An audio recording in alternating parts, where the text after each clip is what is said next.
Assalamualaikum warahmatullahi wabarakatuh. Perkenalkan, nama saya Surya Rizky Ramadan dengan NIM akhir 115. Perkenalkan, nama saya Fisa Biela Alputri. Perkenalkan, nama saya Talita Haura Nafisa dengan NIM 136. Perkenalkan, saya Swasadita Andriana dengan NIM 23040674139. Halo teman-teman, jadi di video kali ini kelompok kami akan membahas mengenai salah satu contoh kasus pelanggaran etika yang dilakukan oleh salah satu pejabat publik dan baru saja terjadi beberapa bulan terakhir. Nah, apa itu kasusnya? Pertama-tama aku akan menjelaskan mengenai korupsi. Jadi, korupsi ini merupakan suatu tindakan menyimpang untuk mendapatkan kekayaan dan keuntungan pribadi menggunakan uang rakyat atau negara secara ilegal dengan cara menyalahgunakan kekuasaan yang diberikan.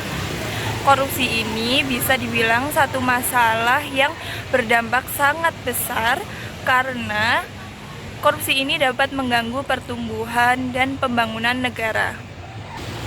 Dan juga korupsi ini membutuhkan penanganan serius untuk mengatasi dan ataupun meminimalisir keberadaannya, sehingga diperlukan segala atau semua elemen-elemen dalam pemerintahan untuk ikut andil untuk memberantas korupsi ini. Nah, korupsi ini bisa terjadi karena cara pandang seseorang akan kekayaan yang salah, ketamakan, adanya peluang, kebutuhan, penyalahgunaan kekuasaan, tidak adanya nilai-nilai integritas dan nasionalisme, serta ketidaktegasan hukum dan pandangan terhadap hukum.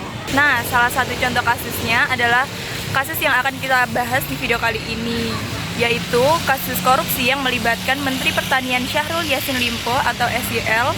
Beliau diduga terlibat dalam tuduhan korupsi yang mencakup pencucian uang, penyuapan, dan pemerasan selama menjabat menjadi pejabat publik. Nah, setelah ini kita akan menyimak lebih dalam lagi penjelasan mengenai siapa sih SYL itu. Siapa sih SYL itu?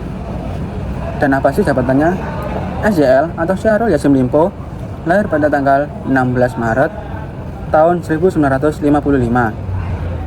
Beliau adalah seorang politikus Indonesia yang menjabat sebagai Menteri Pertanian pada Kabinet Indonesia Maju yang dipimpin Bapak Joko Widodo mulai tahun 2019 hingga 2023. Sebelum menjadi Menteri Pertanian, SYL menjabat sebagai Gubernur Sulawesi Selatan selama 2 periode, yaitu pada tahun 2008 hingga 2018. SYL memiliki karir panjang pada pemerintahan daerah dan politik Sulawesi Selatan, karena ia juga pernah menjadi Wakil Gubernur Sulawesi Selatan selama 1 periode dan Bupati Goa selama 2 periode. SYL dinilai berpengalaman dalam memimpin sektor pertanian dan agribisnis di Indonesia.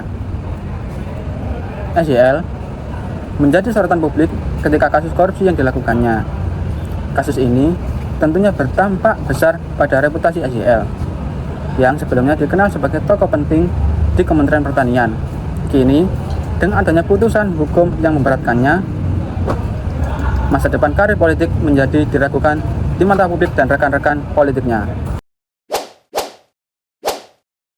Kasus Syahrul Yassin Limpo atau SYL melibatkan tuduhan korupsi dan pemerasan di lingkungan Kementerian Pertanian. SYL diduga meminta bagian sebesar 20% dari anggaran tiap direktorat dan badan di kementeriannya.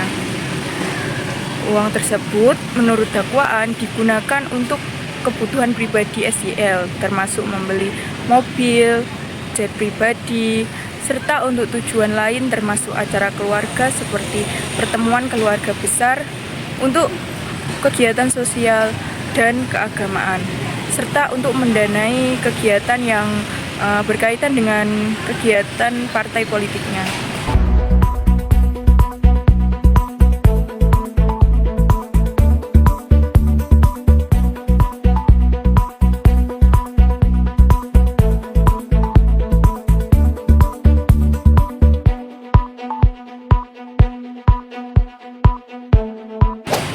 pada Juli 2024, Pengadilan Tindak Pidana Korupsi atau Tipikor menjatuhkan hukuman penjara 10 tahun serta denda 300 juta kepada SYL.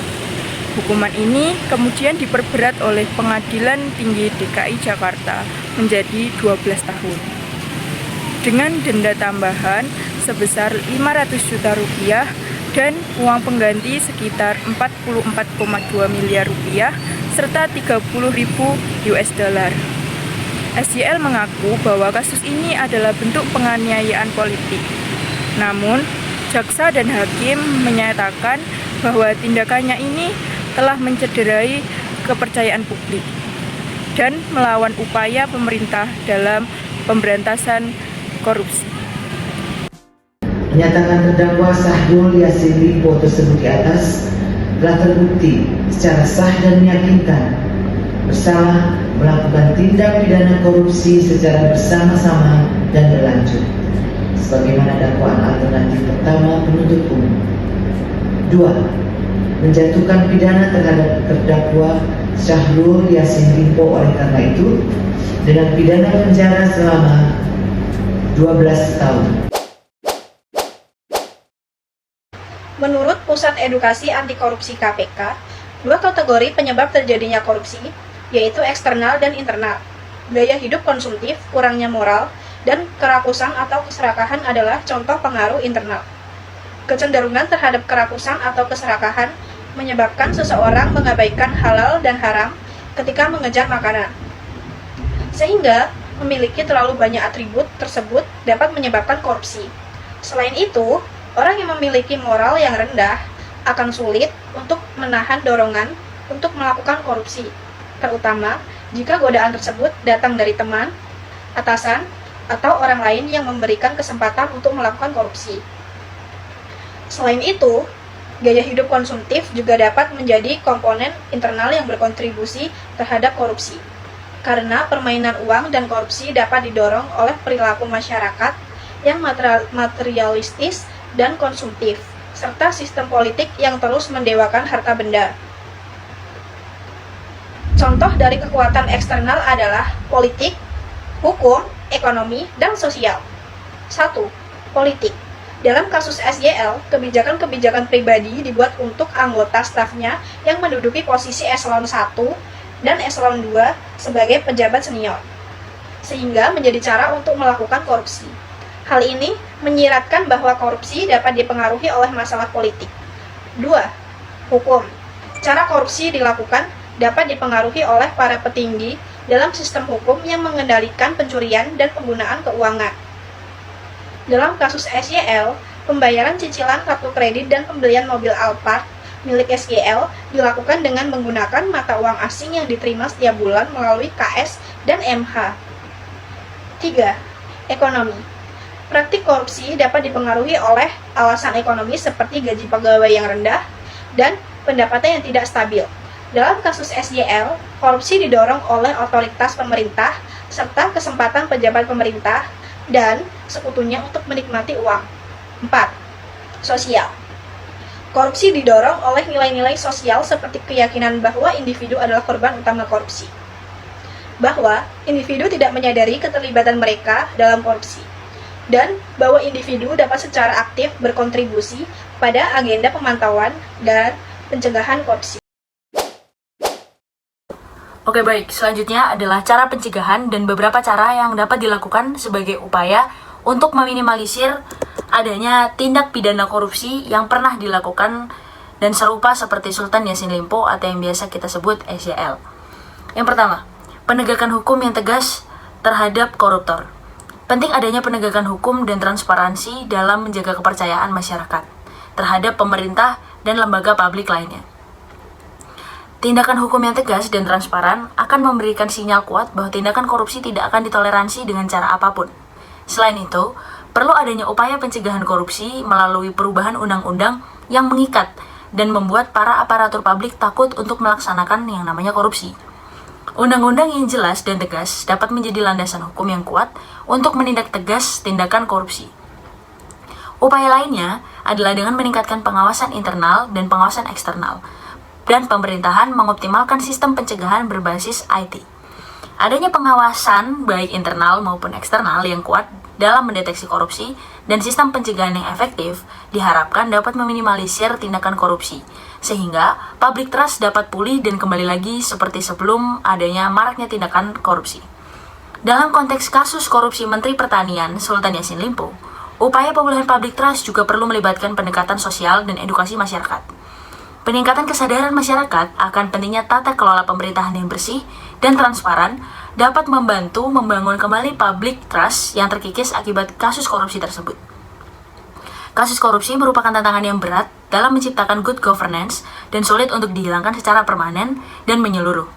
Oleh karena itu, perlu adanya aturan atau undang-undang yang mengikat dan membuat para aparatur publik takut untuk melaksanakan korupsi. Adapun tindakan yang dapat dilakukan untuk menekan terjadinya korupsi antara lain yaitu: yang pertama, dapat dilakukannya merubah undang-undang yang masih tumpang tindih dengan kepentingan individu ataupun kelompok.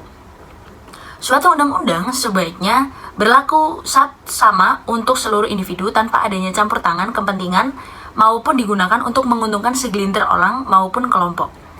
Yang kedua, yaitu mengoptimalkan serta memaksimalkan pengawasan internal dan eksternal dengan turut meningkatkan kemampuan sistem serta sumber daya internal dalam mendeteksi tindak pidana korupsi. Dan yang ketiga, mengembangkan dan menguatkan efektivitas sistem pencegahan berbasiskan IT. Dan yang keempat, membuat undang-undang yang tegas yang dapat membuat aparat publik segan untuk melakukan korupsi. Dan yang terakhir, yaitu mengembangkan sistem pengaduan yang melindungi pelapor tentang tindak pidana korupsi. Mungkin sekian yang dapat saya sampaikan terkait dengan cara pencegahan untuk tindak pidana korupsi dan upaya untuk mengembalikan public trust setelah beredarnya kasus korupsi oleh Menteri Pertanian yaitu Sultan Yassin Limpo. Terima kasih, saya kembalikan. Wassalamualaikum warahmatullahi wabarakatuh.